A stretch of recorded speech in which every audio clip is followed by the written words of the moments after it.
Nah, baiklah Bapak Ibu, kita artikan hadis tadi Abu Hurairah. Apa kata Nabi? Innama ju'ilal imam liyutamma bi. Imam itu disebut imam karena liyutamma, karena wajib diikuti. Jadi imam itu disebut imam karena dia wajib diikuti. Apabila dia takbir, fakabbiru. Fa itu maknanya takkib, langsung kamu takbir.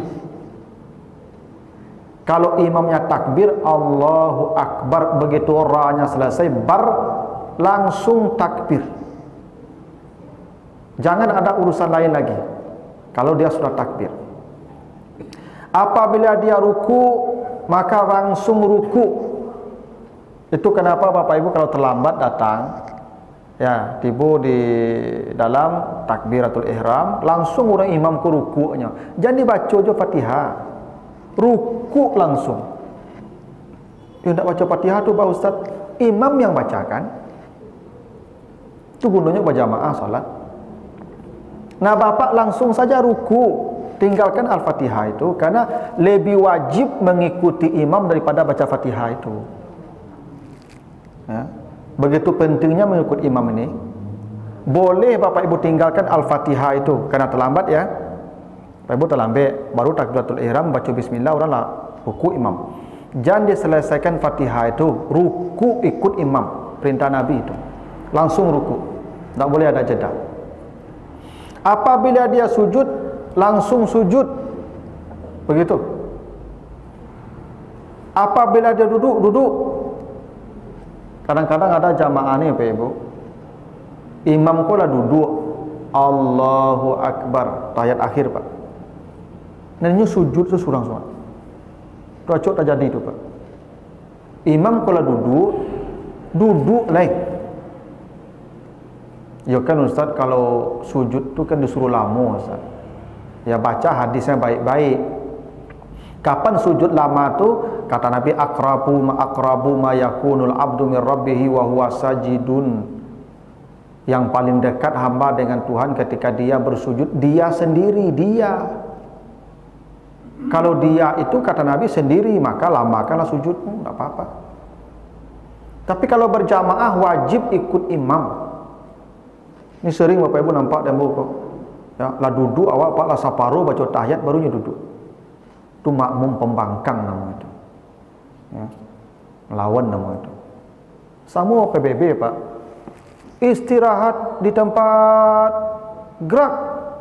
Kalau gerak tu menggarik leh. Jangan siap je leh Pak. Kalau ada je lah gerak tu menggarik leh Pak. Tu membangkang ke komandan nama itu. Bisa disipak tu Pak. Karena itu Bapak Ibu, imam itu disebut imam karena wajib diikuti. Bahkan kata Nabi, kalau imam itu salatnya qiyam, berdiri, semua berdiri. Kalau imamnya salat duduk, qu'ud, maka semua pun salat duduk. Misalnya imam sakit lutut, tak tahu tegak lupa, maka imam duduk salatnya. Semua jamaah boleh duduk ikut imam, ya, walaupun taluk tagak. Saking pentingnya mengikut imam itu begini. Rukun salat kan berdiri Pak, ya, tegak berdiri betul, ya. Bapak Ibu kalau bisa berdiri, tidak mau berdiri, batal salatnya. Kenapa? Tidak melaksanakan rukun, ya. Bapak Ibu yang mampu berdiri, tidak berdiri salat, maka batal salatnya karena tidak melaksanakan rukun. Karena rukun salat itu berdiri. Itu kenapa perintah salat itu aqimu, berdiri, dirikan, berdiri. Bapak Ibu kuat berdiri, tapi karena imamnya salat duduk pula. Apa maknanya itu Bapak Ibu? Lebih hebat ikut imam daripada rukun berdiri tadi. Jadi makmum ini Bapak dan Ibu tidak boleh berbeda gerakannya dengan imam. Tidak boleh dahulu apa lagi. Kata Nabi, kalau ada jamaah atau makmum mendahului imam 2 kali rukun, batal salatnya. Ya, bahkan kalau dia mendahului imam, gerakannya itu nanti diganti kepalanya dengan keledai. Ya. mendahului imam tidak boleh. Itu makanya Bapak Ibu disunatkan duduk istirahat ketika akan berdiri itu. Setelah sujud yang kedua, imam kami Allahu Akbar, nah jamaah duduklah dulu istirahat. Untuk apa duduk istirahat itu? Memastikan imam ko lalurui kate. Sebab boleh jadi imam ko sakit pinggang, lama naik kate. Allah, lama kate Bapak Ibu. Dan di belakang nak bujang-bujang Pak, buang tibu dah tele Pak. Kalau dulu makmum pada imam mereka apa? Tak sah solat makmum mereka. Itu kenapa disunatkan istirahat. Makmum tak boleh berbeza dengan imam, tak boleh lebih dulu, tak boleh belakangan. Harus, makanya fa digunakan di sini, fa kabbiru, farka'u, fasjudu. Makna fa tu takkib, langsung apa dikerjakan imam kita langsung ikut. Nah, ini ketetapannya begitu. Tapi jangan dulu pula dari imam. Ya, itu makanya imam itu harus adil juga, Pak. Bapak Ibu kalau jadi imam jangan panjang bana matnya tu, Allahu Akbarnya, intikalnya tu. Konya kawa Allah. Ane makmum pula goyang sih keturun Pak Ibu, lanjut turun-turunnya. Kan? Mengenai imam salat duduk tadi dan kalau tagak, bagaimana kalau ada di antara jemaah tu yang bisa atau setara je imam gue ilmunya, imam ko minta mundur, majukan dan bisa tagak. Iya, makanya begini Pak. Kalau ini pernah ada kasus Pak yang ini hadis dari Aisyah. Hadis dari Aisyah riwayat Bukhari Muslim. Fi qissati salatir Rasul bin nas wa huwa marid, cerita Nabi salat dalam keadaan sakit menjelang wafat beliau. Nabi itu menjelang wafat, kan beliau wafat hari Senin. Subuh tu beliau pingsan-pingsan, 3 kali pingsan. Dan beliau tak kuat lagi berdiri. Nah, Nabi itu salatnya bagaimana salat Nabi? Faja'a hatta jalasa an yasar Abi Bakar. Nabi berkata, engkaulah jadi imam. Disuruh Abu Bakar jadi imam karena Nabi tidak kuat lagi berdiri. Nabi berbaring saja di kamarnya. Setelah Abu Bakar takbir, maka Nabi masuk. Nabi salat duduk di samping kiri Abu Bakar. Karena kamar Nabi di situ Pak. Kamar Nabi pintu di situ. Maka Nabi duduk, Abu Bakar jadi imam berdiri, sahabat-sahabat jadi imam di belakang berdiri. Nabi duduk di samping Abu Bakar. Ya, jadi makmum. Tiba-tiba melihat Nabi duduk di sampingnya, Abu Bakar jadi imam nih, maka Abu Bakar kemudian mundur ke belakang.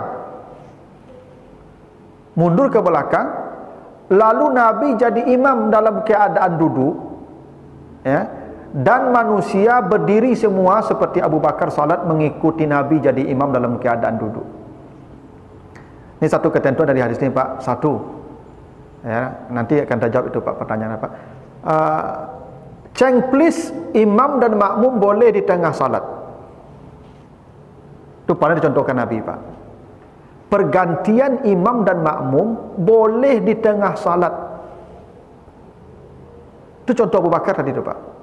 Abu Bakar jadi imam berdiri, tiba-tiba Nabi datang kemudian dan duduk di samping kiri Abu Bakar jadi makmum. Melihat Nabi duduk, Nabi Abu Bakar mundur ke belakang, imam Nabi yang dalam keadaan duduk dan semua berdiri. Jadi cengplis imam kok boleh terjadi Pak dalam salat. Misal gini, apa salat? Nah, ambo tibu kudian tu ambo rasuk kudu apa? Ambo takbir jadi makmum ambo kan? Apa tahu basuh ku ustaz? Apa mundur ke belakang. Ambo tetap berdiri, apa mundur ke belakang ambo seketik. Maka ambo jadi imam langsung. Dengan catatan masih rakaat pertama.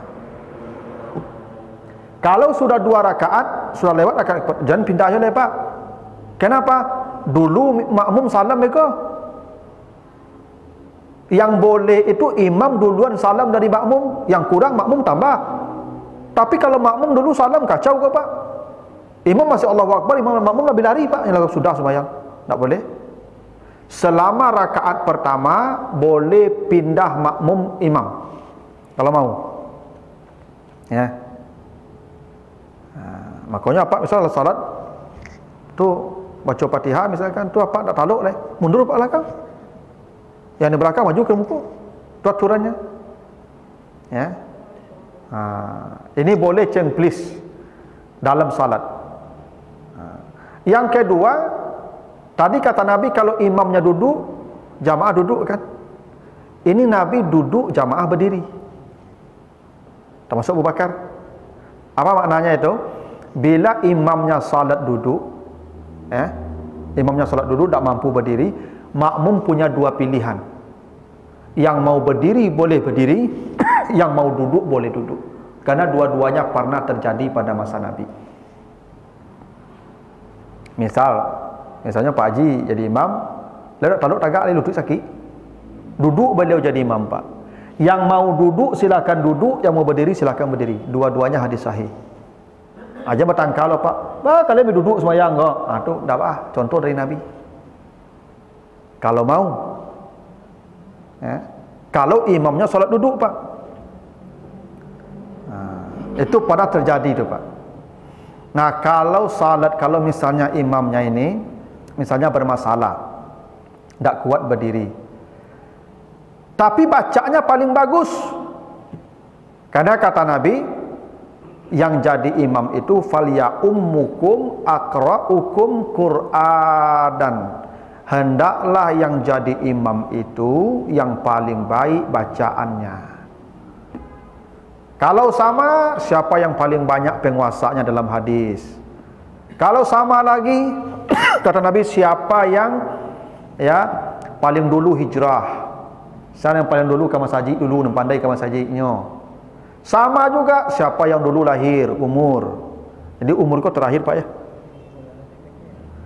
Yang jadi imam tu, Pak, bukan tua. Bukan. Tua justru terakhir. Jangan apa-apa kan, dan paling gaib siko. Tak usah. Syarat jadi imam yang pertama tu aqra'ukum, siapa yang paling qari. Bahkan dalam hadis dari Umar bin Salamah itu hadis sahih Muslim itu. Umar bin Salamah itu pernah jadi imam, mengimami orang-orang dewasa yang ketika itu usianya 6 masuk 7 tahun. Sudah mumayyiz 7 tahun. Dan ketika diadukan ke Nabi, Nabi membolehkan. Kenapa? Dia memenuhi syarat karena bacaannya paling bagus. Ada ibu punya cucu SD kelas 1. Apa lagai bacaan tak batu lah. Suruh cucu jadi imam. Jangan apa lah jadi imam tak. Cucu tu suruh jadi imam. Ya lu sunat Ustaz tak apa-apa. Ya kalau nya 7 tahun lah mumayyiz, ya dengan catatan bacanya paling bagus. Berkhitan tak berkhitan tu Ibu tak jadi soal. Gini. Umar bin Salamah dalam hadis sahih itu dia jadi imam usia 7 tahun. Hadis sahih itu. Ibnu Abbas salat di samping Nabi, di samping sahabat-sahabat, ya, sejak masa kanak-kanak. Ketika ditanya Ibnu Abbas, bagaimana keadaanmu ketika Nabi wafat? Apa kata Ibnu Abbas? Ketika Nabi wafat, ana makhtun, saya sudah dikhitan. Tetapi para sahabat tidak mengkhitan anak-anak mereka hatta balagha asyuddah, kecuali kalau anak-anak mereka sudah baligh. Jadi dulu Pak, sahabat-sahabat Nabi baru mengkhitan anak laki-laki kalau sudah dewasa, baligh. Lah 7 balik tahun umurnya Pak baru dikhitan. Maka itu dulu tak cawan, kini canggihnya loh Pak Ibu. Ya. Kini ada bius. Sudah pakai sunai bisa pakai sarawak Pak. Zaman sisu orang berkhitan kok ya kapak Pak. Tak bisa ni ketek-ketek ya kapak dulu Pak. Dulu ya ladiang Pak, ya kapak, ya pisau. Ya Pak. Tahun-tahun 80-an orang bersunat ya Pak. Kan ya pisau Pak ya. Ya pisau. Dulu ubeknya Pak. Itu lama bisa pakai dalam tu Pak, pakai Sarawak. Berjamu di batang hari itu Pak, tapi di sungai itu gak 2 minggu tu Pak tu. Berakhir lama tu Pak. Iya. Karena zaman tu hidup lu secanggih kini deh Pak. Kini pakai laser orang sunat Pak. 2 jam sudah sunat, saya pakai Sarawak lah. Makanya zaman dulu orang berkhitan tu dewasa.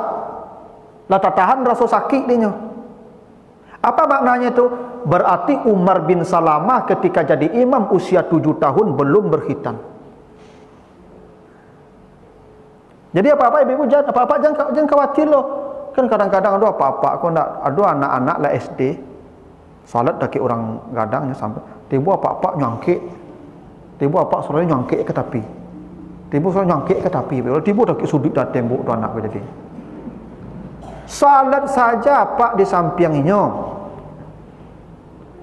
Ianya lu sunat, lu berkhitan, lu ustaz, enggak apa-apa, yang penting dia sudah bersuci menurut kemampuannya dan sudah berwuduk tadi. Dah, salatlah. Boleh selama dia mumayyiz, selama dia sudah usia 7 tahun. Tapi kalau dia usia 5 tahun ke bawah enggak boleh di samping orang dewasa. Nabi Muhammad pernah bawa cucu salat, Umamah binti Abil As, anak Zainab, usianya di bawah 5 tahun. Oleh Nabi tidak dilepaskan sampai selesai salat, digendong kecuali ruku sujud taruh di lantai. Begitu berdiri diangkat lagi ke atas, karena anak-anak balita tu kalau dibawa ke masjid tidak boleh dilapen. Kalau dilapen beko lari-lari, beko pijak-pijak kepala orang.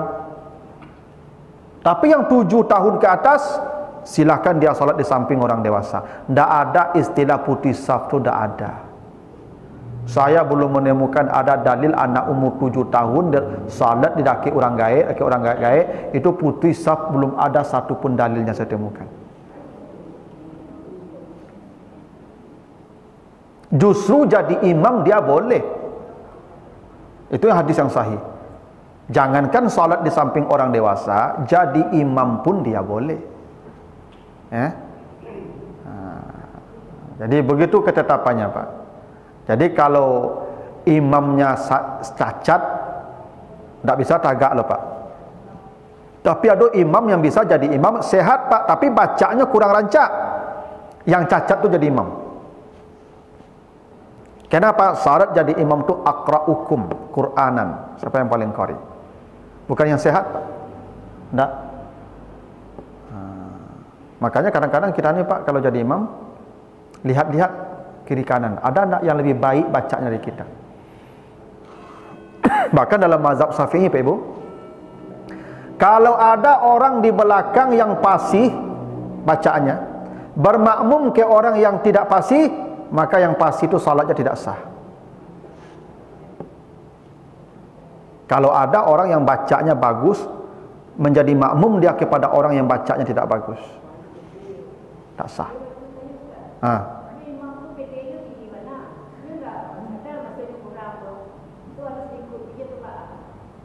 Ya, kalau soal mengikuti boleh. Coba begini hadis ya. Apa kata Nabi? Sallu ala man qala la ilaha illallah wa sallu khalfa man qala la ilaha illallah.